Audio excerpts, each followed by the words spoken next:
Ebu Gjehli dhe Hamzai, nga jeta të dërguarit Muhammed a.s. Në Mekë, rritja e vazhdueshme e numrit të besimtarëve solli në vete një rritje përkuese në armiqsinë e jo besimtarëve. Dhe një ditë, kur disa prijes Kurejsh ishin mbledhur së bashku te Hijri, duke përzierë me idhnim zemrimin e tyre ndaj të dërguarit, ndodhi që vetë të dërguari u fut në harem. Duke shkuar të cepi lindori i Qabes, ai puthi gurin e zi dhe nisi të bënte 7 rrotullime. Tek po kalonte Hijrin, ata i ngritin zërat në shpifje, ko i lëshuar ndaj tij, dhe nga fytyra e tij u pa qartë se kishte dëgjuar që kishin thënë. Ai i kaloi sërish në këtë rrotullim të dytë, dhe ata prapë peshan. Por kur vepruan kështu, tek i kaloi për së treti, ai ndaloi dhe tha: "O Kurejsh, apo më dëgjoni? Vërtet pasha atë që më mban shpirtin në dorë, ju sjell vdekjen." Kjo fjalë dhe mënyra se si e tha, duket se i mbërtheu tamam si me magji. As edhe një njeri prej tyre nuk lëvizi e as nuk foli. Gjersa heshtja më në fund u thye nga njëri prej atyre që kishin qenë më të dhunshëm, duke thënë me butësi: "Vazhdo në tënden, o Ebul Kasim, se pasha Zotin nuk je ndonjë budalla ignorant." Por pushimi nuk zgjati tepër, sepse shumë shpejt ata nisën të fajsonin veten, sepse ishin magjepsur aq papërgjegjësisht, duke u betuar se në të ardhmen do të shndronin këtë dobësi të qastit.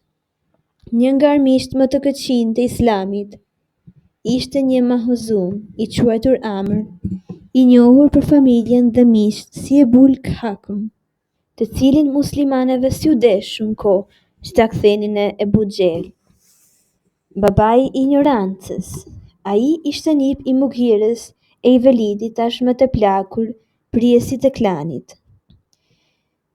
Ebu Gjehli ndihej i sigurt se do ta pasonte xhaxhain dhe tashmë i kishte ndërtuar vetes një farë pozite në Mekë, përmes pasurisë e mikpritjes mburracake, si dhe pjesërisht duke u bërë i frikshëm prej pamëshirës dhe gatishmërisë për t'ju hakmarrë kujdo dhe që i kundërvihej. Ai kishte qenë më i palodhuri i kontrolluesve të hyrjeve në Mekë gjatë haxhit të fundit e më i poteshmi në akuzimin e të dërguarit si magjistar i rrezikshëm. Ai ishte gjithashtu më aktivi në përsekutimin e besimtarëve më të pazot të klanit të vet dhe në nxitjen e klaneve të tjera për të vepruar një lloj. Por një ditë, përkundër vetes së tij, ai i bëri fesë së re një shërbim të madh. Profeti ishte i ulur jashtë xhamisë, pranë portës Safa, të quajtur kështu sepse agjind dalin prej saj për të kryer ritin e kalimit 7 herë midis kodrës së Safas, që ndodhet pranë portës, dhe kodrës së Mervës, një 400 yard në veri. Një gur prarezës së Safës shënjon fillimin e rritit të lashtë dhe i dërguari ishte i vetëm në këtë vend të shenjtëruar. Kur kaloi Ebu Gjehli, ja ku i doli rasti i mazlumit të tregonte se ai të paktën nuk ishte magjepsur, dhe duke qëndruar përballë të dërguarit, nisi ta shante me të gjitha fyerjet që i vinin. I dërguari thjesht e shikoi, por nuk tha asnjë fjalë. Më në fund, pasi kishte bërë pirg fyerjet më të rënda që i vinin ndërmend, Ebu Gjehli hyri në xhami për t'u bashkuar Kurejshëve të mbledhur në Hijr. Profeti u ngrit trishtueshëm në këmbë dhe u kthye në shtëpi. Ai i zor se kishte ikur kur u duk Hamzai nga drejtimi kundër, te kthehej nga gjahu dhe harku në varur mbi shpatull. Ai e kishte zakon që sa herë kthehej nga gjahu, t'i binte nder shtëpisë së shenjtë para se të shkonte tek familja. Kur e pa të afrohej një grua, doli nga shtëpia e saj pranë portës Safa dhe ju drejtua. Ajo ishte një grua e liruar familjes së tashme, të ndjerit Abdullah ibn Gjudan të Tejmit, i cili 20 vjet më parë kishte qenë ndër përuruesit e paktit kalorësiak. Hilf el Fudul. Familja Gjudan ishin kushërinë të Ebu Bekrit, ndërsa ajo, duke qenë e predispozuar mirësisht ndaj të dërguarit dhe fesë së tij, ishte zemëruar nga fyrjet e Ebu Xhelit, të cilave ua kishte dëgjuar çdo fjalë.